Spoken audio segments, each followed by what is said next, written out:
Okay guys, we're out here working on this 2010 Honda CR-V. We bought this, it was an Amazon special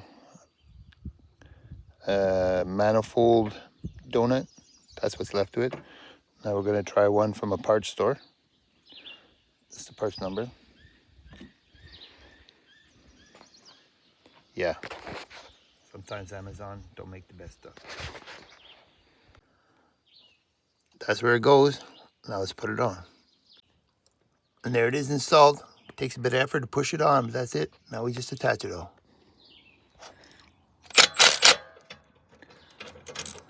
One bolt there, one bolt up here, through and up. Let's see what it sounds like. There you go.